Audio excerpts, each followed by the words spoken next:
Hi everyone, I'm Ralph and I like music and blinking lights. This is the Yamaha MOX, my main keyboard. That's the one that I'm playing if I want to tickle the ivories, so to speak, and record stuff. While it's technically a synthesizer, in all honesty I never even bothered to create a single original voice since I have it. And I have it for more than 6 years now. One reason is that I only really bought it for the excellent preset voices, for the built-in sequencer, and because it cost less than, say, a Kronos by Korg. The voice architecture is quite complicated, with multiple oscillators and a gazillion of parameters to allow for the accurate simulation of real sounds. But, in my humble opinion, it's too complicated to create your own analog synth voices.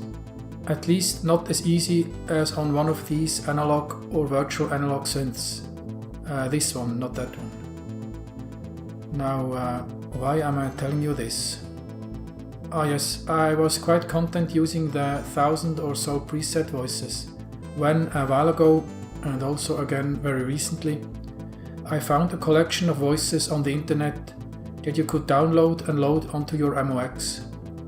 One was, I believe, by Yamaha, and these three by a Danish voice creator named Per Skovgaard. Sorry for mangling his name. Voice banks for the MOX are essentially memory dumps of the user section of the instrument. You load them via a USB stick into the 3 user banks, where they overwrite whatever is there already. That wouldn't be a problem with me, because mine are empty. Or rather, they still contain the initial voices, which are a subset of the preset voices. If you're like me, you want to preview voices before you load them onto a synth. You can load them one by one, but that's rather tedious. There's also a workaround using the MOX voice editor software that allows you to load a voice onto the instrument into the so-called edit buffer instead of a user voice slot. But that's even more tedious, because first, the editor won't load the voice banks at all, because it only loads edit files, which you create by loading the voices onto an MOX, i.e. the user banks, and then save them into an edit file, kind of defeating the purpose. And second, the software only loads voices when it synchronizes between software and instrument. So for each voice, you have to go offline, select a new voice, go online again, at which time the software synchronizes with the MOX and in the process loads your voice. Am I the only one who wants to audition voices before loading them onto a synth? So I had to find another way. Using the MOX data list on the one hand, which describes the details of MOX's MIDI data formats and transmission protocols, and the hex dump of an MOX voice file, I started analyzing. After some analysis, adding of hex numbers and checking offsets in the file, I was able to determine the basic structure of the voice file and the location of the voice data for each voice. So after some coding in D flat, or rather C sharp, here's the result. If the user interface looks familiar, it's because I don't really do any other kinds of user interfaces, I'm afraid. Okay, let's plug the MOX into the computer. Boom! Have you seen that? How's that for convenience? Let's do that again. Unplug. Poof. Plug in. Boom!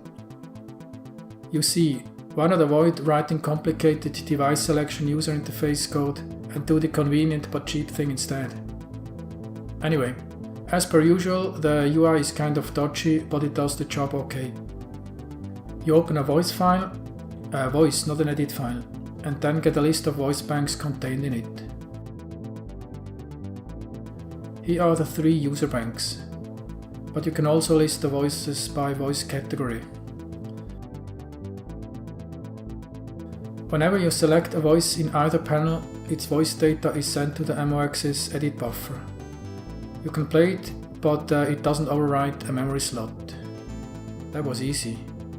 Now I believe the newer MOX F has the same voice architecture, but it appears to use a different MIDI transmission format. Still, it should be easy to make the software compatible to it. If anyone happens to have either and is interested in the code, leave a comment below. I may be persuaded to put it on GitHub. In any case, after all that hard work, let's use our creation and listen to a few of the excellent voices. But before I do that, as always, thanks for watching and don't forget to like, if you did, share and subscribe for more music and blinking lights. Tschüss zusammen.